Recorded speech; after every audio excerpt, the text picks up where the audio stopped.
क्योंकि कुछ जो फल होते हैं ना, वो ज़्यादातर आप देखेंगे कि सीज़न में ही मिलता है और सीज़न में ही उसका टेस्ट ज़्यादा अच्छा होता है।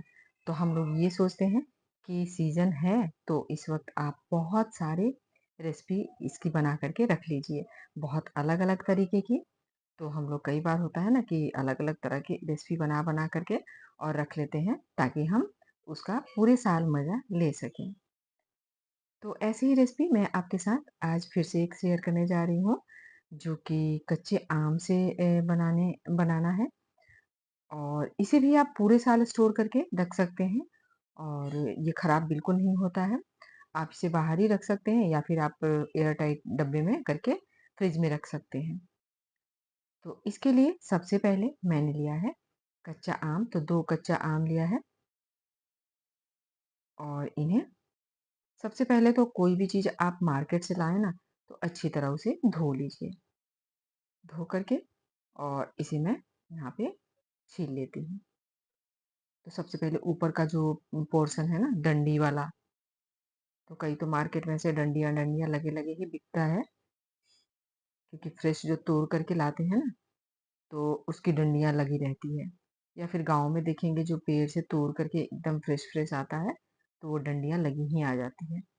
तो सबसे पहले तो उस आम को अच्छी तरह धो लेना है, क्योंकि वहाँ से ना एक लिक्विड सा निकलता है, जो कि आपके किसी भी जैसे कि मुँह पे लग जाए, हाथ पे लग जाए, तो वहाँ पे ना घाव बना देता है वो।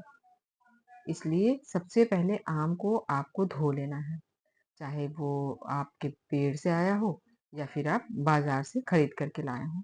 धो करके और फिर इसे इस तरह छिलका इसका मैंने निकाल लिया है और अब मैंने यहाँ पे ग्रेटर लिया है, तो ग्रेटर के मोटे वाले साइड का को मैं यूज़ करूँगी इस रेसिपी के लिए। तो यहाँ पे हमें ना थोड़ा लच्छा-लच्छा चाहिए, तो ये मोटे वाले साइड से ग्रेट करेंगे तो इसका लच्छा यहाँ पे अच्छा-सा निकल जाएगा, लंबा-लंबा थोड़ा निकल जाएगा। तो अब तो आम में गुठलियाँ लग गई है, गुठलियाँ अंदर पड़ने लग गई है, वो हार्ड वाली। पहले तो इसमें थोड़ी सॉफ्ट वाली गुठलियाँ होती है, लेकिन अब आपको यहाँ पे मोटा-मोटा गुठली लगा आम मिलने लग गया है। तो यहाँ पे देखिए इस तरह मैंने इसके लंबे-लंबे लच्छे निकाल लिए हैं। तो दोनों ही आम को मैं यहाँ पे छील लेती हूँ और छील करके सबसे पहले तो मैं इसे ग्रेट कर लेती हूँ। और अब मैं यहाँ पे अपना गैस चला लेती हूँ और गैस चला करके मैं यहाँ पे पैन ले लेती हूँ। तो मैंने यहाँ पे नॉन स्टिक पैन ले रखा है और ज़्यादातर एल्युमिनियम की चीज़ों में हमें किसी भी खट्टी चीज़ों का इस्तेमाल नहीं करना चाहिए, या फिर लोहे में या फिर तांबे में, पीतल में, ऐसी चीज़ों में हमें ना खट्टी चीज़ों का इस्तेमाल नहीं करना चाहिए। खट्टी चीज़ों की रेसिपी भी हमें नहीं बनानी चाहिए। तो या तो आप स्टील में बनाएँ या फिर आप नॉन स्टिक में बनाएँ। तो यहाँ पे मैंने अपने आम को डाल लिया है और इसकी एक लेयर जैसी लगा दी है मैंने और इसके ऊपर जितना मेरा आम है ना, उतना मैंने यहाँ पे चीनी लिया है। यानी कि 1 कटोरी चीनी लिया है और आधी कटोरी गुड़ लिया है। तो आप थोड़ा बहुत इसमें कम-ज़्यादा कर सकते हैं, क्योंकि डिपेंड करता है कि कई बार हम कच्चा आम जो लेते हैं ना, वो बहुत खट्टा होता है और कई बार हम आम जो लेते हैं, वो थोड़ा मीठा होता है। तो मेरा आम नॉर्मल है यहाँ पे, बहुत ज़्यादा वाला खट्टा नहीं है, लेकिन क्योंकि कच्चा है तो खट्टा है। और यहाँ पे आधा चम्मच नमक ले लिया है, रेगुलर नमक, और अब इसे मिक्स कर लेते हैं। तो मैंने अपने आम के हिसाब से यहाँ पे 1 कटोरी चीनी और आधी कटोरी इसमें गुड़ लिया है, क्योंकि ये थोड़ा-सा अच्छा मीठा होगा ना, तभी ये ज़्यादा अच्छा लगेगा। और क्योंकि हम स्टोर करने वाले हैं, तो स्टोर करने के लिए भी हमें गुड़, चीनी और नमक, इन तीनों चीज़ों की ज़रूरत है, क्योंकि ये प्रिज़र्व करने में हमारी काफ़ी मदद करता है। और अब यहाँ पे देखिए, यहाँ पे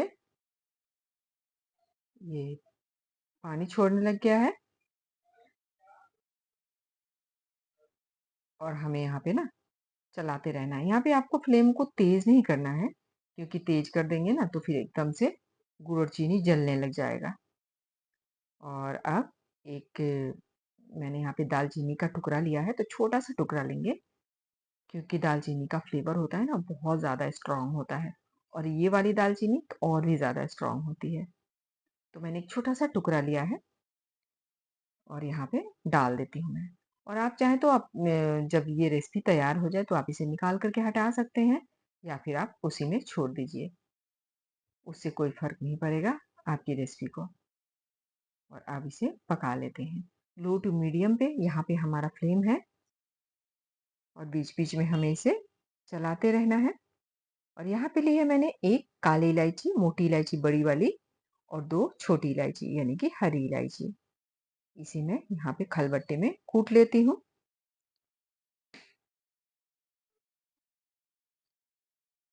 तो कूट करके और आप चाहे तो छिलका निकाल दें।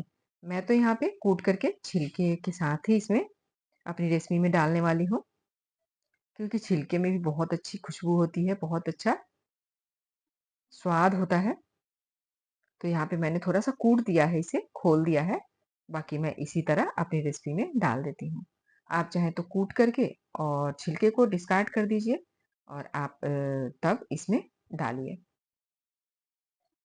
और अब इन्हें डाल कर के अपने आम को थोड़ा चला-चला कर के बीच-बीच में पका लेते हैं। तो बीच-बीच में हमें ना इसे चलाते रहना है, क्योंकि गुड़ और चीनी है, तो छोड़ देने पे साइड-साइड से एक तो चिपकने लग जाएगा। और अब देखिए यहाँ पे झाग-झाग सा होने लग गया है और ये उबाल पे आ रहा है। तो हमें टाइम बिल्कुल नहीं लगता इसे बनाने में। मुश्किल से ज़्यादा आपको 10 से 12 मिनट का टाइम इसको बनाने में लगेगा। इससे ज़्यादा टाइम नहीं लगेगा। और अब देखिए थोड़ा-सा थिक हो गया है ना, थोड़ा गाढ़ा हो गया है। तो बस, क्योंकि बहुत ज़्यादा अगर गाढ़ा हो गया तो फिर एकदम टाइट हो जाएगा। हमें ऐसा ही रखना है। तो अब अपने गैस को मैंने बंद कर दिया है और अभी बिल्कुल ये गरम-गरम है, तो इसमें मैंने डाल दिया है 1 चम्मच लाल मिर्च पाउडर। आप चाहें तो यहाँ पे कश्मीरी मिर्च डाल सकते हैं और अगर आपको थोड़ा-सा तीखा पसंद है, तो आप तीखा वाला थोड़ा कम क्वांटिटी कर के डाल सकते हैं। और अब इसे मिक्स कर लिया है और यहाँ पे हल्का-हल्का इसमें आप देख सकते हैं जूस है। लेकिन जब ये ठंडा होगा, तब ये बिल्कुल सूख सा जाएगा और अब हमें इसे पूरी तरह ठंडा करना है। एकदम अच्छी तरह इसे यहाँ पे थोड़ा-सा चलाकर साइड-साइड से है ना, अपने स्पैचुला से इसे गुड़ को निकालते हुए, चीनी को निकालते हुए और इसे इकट्ठा कर लेना है। इसको रखने के लिए आपको एकदम साफ-सुथरा और सूखा जार लेना है। अच्छे से पोंछ कर, धूप लगा कर के इसमें स्टरलाइज़ करके और फिर आपको जार लेना है, क्योंकि हमें इसे लंबे टाइम तक स्टोर करना है। अगर आपको स्टोर नहीं करना है, तभी आपको साफ-सुथरे और सूखे जार में ही इसे रखना है, नहीं तो फफूंद-सा लग जाएगा। और आप ज़्यादा बना रहे हैं, तो बड़े जार में स्टोर कर लीजिए और आप इस तरह छोटे-छोटे जार में यूज़ करने के लिए, डेली यूज़ करने के लिए आप बार-बार चम्मच डालते हैं ना, बार-बार हाथ डालते हैं, चम्मच डालते हैं, इससे हमारा अचार, चटनी ये चीज़ें खराब हो जाती है। तो इसलिए यूज़ करने के लिए आप कोई छोटा जार लीजिए और उसमें निकाल कर के आप रख लीजिए अपने टेबल पे और उसमें आप 1 चम्मच डाल दीजिए, जिससे कि थोड़ा-थोड़ा आप निकाल कर के उसे इस्तेमाल कर सकते हैं। बार-बार आपको बड़े वाले जार की तरफ नहीं जाना पड़ेगा और बार-बार उसे छूना नहीं पड़ेगा, उसमें से आपको निकालना नहीं पड़ेगा। तो इस तरह अगर आप कुछ नियमों के साथ में अपना अचार, चटनी रखते हैं ना, तो बिल्कुल आपका पूरे साल क्या आप 2 साल भी रखेंगे ना, तो आपकी रेसिपी बिल्कुल खराब नहीं होगी। तो आप इस टिप को अपना करके ना और इस तरह बना करके और रख कर के देखिएगा। तो उम्मीद है आपको मेरी ये रेसिपी अच्छी लगी होगी। अगर आपको मेरी ये रेसिपी थोड़ी-सी भी अच्छी लगी हो, तो प्लीज़ एक लाइक करें, अपने फैमिली और फ्रेंड्स में शेयर करें और अगर आप मेरे चैनल पे पहली बार आए हैं, तो प्लीज़ चैनल को सब्सक्राइब करें और इसे आप पूरी, पराठा, ब्रेड ब्रेड के साथ आप लीजिए। इतना ज़्यादा टेस्टी लगता है कि आप उसपे एक लेयर लगाइए और दूसरा ब्रेड डालिए और बच्चों को दीजिए। बहुत ही ज़्यादा स्वादिष्ट लगता है। तो मिलेंगे फिर अगली बार अगली रेसिपी में। तब तक के लिए take care and bye bye.